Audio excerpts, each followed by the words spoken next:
The last of the daylight faded behind the ridge in a slow, uneven crawl as Elias Ward stepped onto his porch with the kind of tension that came from 2 nights of unanswered questions.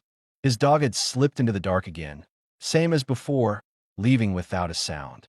Elias didn't call after it, because calling never worked, and because a man who spent years alone learned not to expect quick answers from anything that lived out here.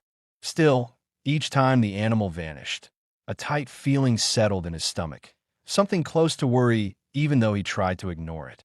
He stood there for a while, letting the cold settle into his coat as he watched the yard. The ground near the fence was dry, the pine shadows long and motionless. He listened for footsteps or distant howls, anything that might explain the dog's behavior, but the land stayed quiet. Too quiet. His mind drifted toward the same questions that had bothered him since the first night. Was something out there? Was the dog tracking a scent Elias couldn't see? Was he missing a danger that he should have recognized sooner? He told himself to go back inside, to stop staring into darkness as if it would give him answers. But he stayed, gripping the railing, noticing how his breath came heavier than usual. Worry wasn't familiar to him. He didn't like feeling it now. Then the dog appeared. A shape moved near the edge of the pasture, slow, deliberate, and not alone. Elias tensed instantly, his hand drifting toward the revolver holstered at his hip, not out of aggression, but habit. When the dog stepped into the lantern glow, its tail low but wagging, Elias's shoulders loosened a fraction. Then he saw her. A woman stood behind the animal, one hand buried deep in its fur as if she were holding onto a lifeline. She looked thin, unsteady, and exhausted to the point where her legs shook even while standing still. Her deerskin dress was torn along the neckline, exposing a curved line of cleavage she kept struggling to hide by pressing a frayed blanket against her chest. The blanket slipped when she shifted her weight, revealing bruised skin along her collarbone before she could pull it back up. Elias felt his breath catch, not from desire but from the abrupt realization that she was hurt, frightened, and out of places to run. He stepped forward slowly, careful not to move too fast. She watched him with sharp, tense eyes, the kind of eyes that had been taught to expect danger before help. For a moment, neither of them spoke. Elias noticed how her breathing came in short bursts, how she kept her chin lifted even though she looked moments away from collapsing. She was young, mid-20s, maybe, and the strain on her face suggested she hadn't slept properly in days. His thoughts raced. Who chased her? Was she running from someone nearby? Was danger coming toward his home right now? Could he protect her if it did? She swallowed hard. When she finally spoke, her voice cracked at the edges but stayed steady enough to show she hadn't given up on herself yet. "I need shelter," she said quietly, each word pushed out as if weighed down by everything she had survived before reaching his yard. The dog pressed closer to her leg, glancing toward Elias as if urging him to decide quickly. Elias nodded once. Not dramatic, not hesitant, but firm.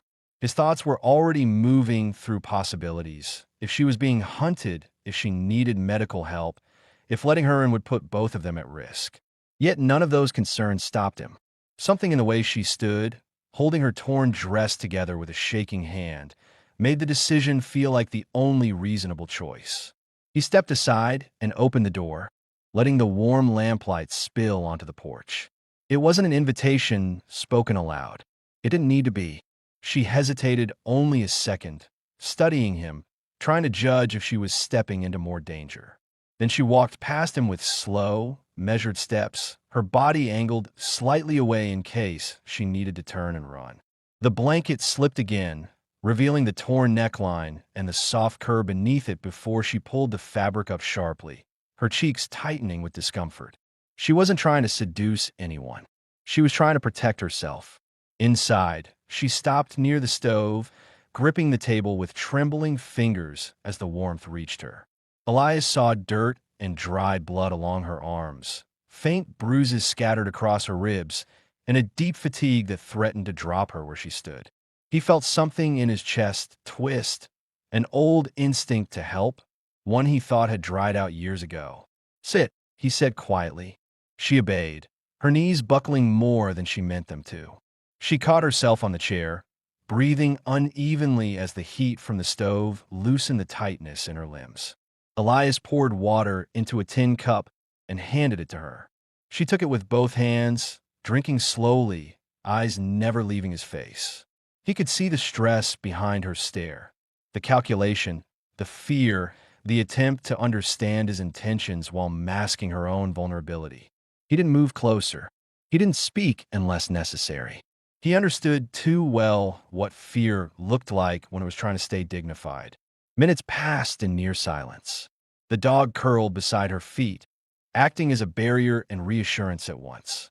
Elias gathered an old sewing kit from a drawer and sat at the table. He didn't touch her dress. He didn't ask her to show anything. Instead, he gently lifted the edge of her blanket and began stitching the torn corner of it, tightening the fabric so she wouldn't have to hold it against her body all night. She watched his hands move, her eyes softening just slightly. No one had done anything for her in a long time. He could see that realization settle over her. At one point, her head drooped forward from exhaustion. Elias reached out instinctively, lightly touching her shoulder to steady her. She startled, but didn't pull away. When she looked up, their faces were close, their breathing uneven from different reasons. Something quiet passed between them. Not desire yet, but recognition. Two people who had run out of places to go. He nodded toward the cot in the corner. Rest. You're safe for tonight. She hesitated again, examining him with a level of scrutiny only someone recently hunted could possess. Then she stood, wrapping the blanket tight across her chest, and made her way to the cot. She didn't lie down immediately. She watched him for another silent moment, confirming he wasn't a threat. Only when she was certain did she lower herself carefully onto the mattress. Elias took the chair by the table, set his revolver within reach, and kept the lantern low.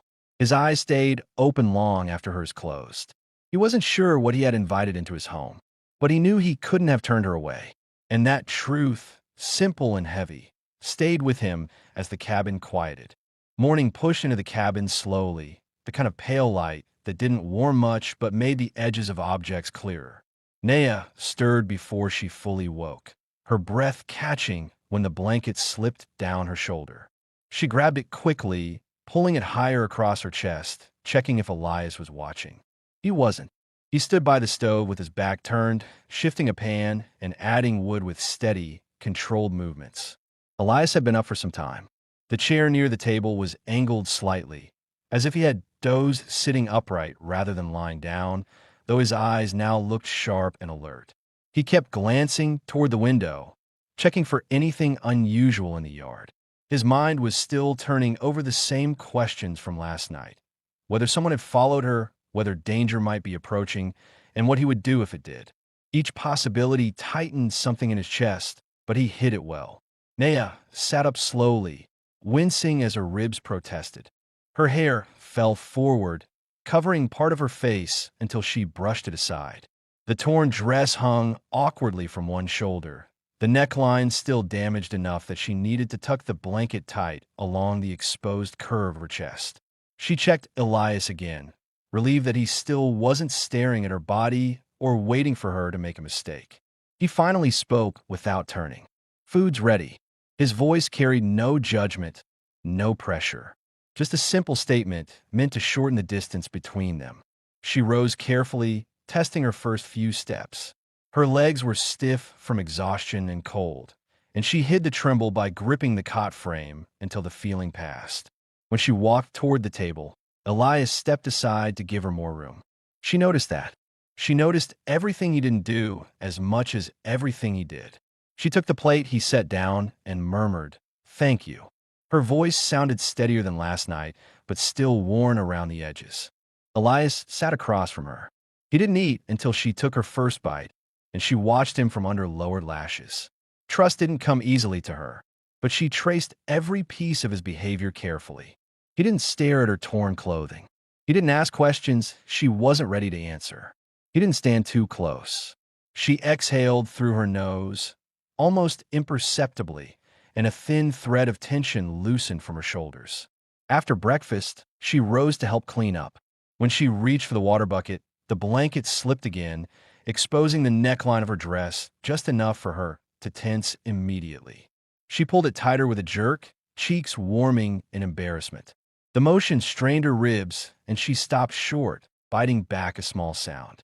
Elias stepped toward her and took the bucket from her hands before she could lift it. "You're hurt," he said quietly. "Rest." The firmness in his voice didn't carry authority, only concern. But concern was unfamiliar territory for her, and she straightened as if she needed to prove something. "I can work," she said. He watched her closely. She wasn't lying. It wasn't pride either. It was habit, the habit of someone who survived by being useful, by refusing to be a burden. He understood, too, well, how survival reshaped a person. He didn't push her away. He simply redirected her. "Here," he said, guiding her toward the chair near the stove. "Sit. Sort these." He placed a worn pile of kindling and frayed cloth beside her. Simple work she could manage without straining her injuries. She hesitated, then sat slowly. Accepting help cost her something, and Elias recognized the stiffness in her posture as she fought old instincts. While she worked, Elias went outside to check the yard. The morning air bit through his coat as he scanned the tree line, the empty pasture the prints left in the dirt. The dog trailed behind him, occasionally glancing toward the woods as if expecting someone or something to appear. Elias crouched down and inspected the tracks more closely. Nothing fresh, nothing to suggest immediate danger. But the worry lingered because fear wasn't always visible in the ground. Inside, Nea paused her sorting when she heard his boots returning to the porch. She watched the door until it opened, relief flickering across her face. It wasn't relief that he came back. It was relief that he came back calmly.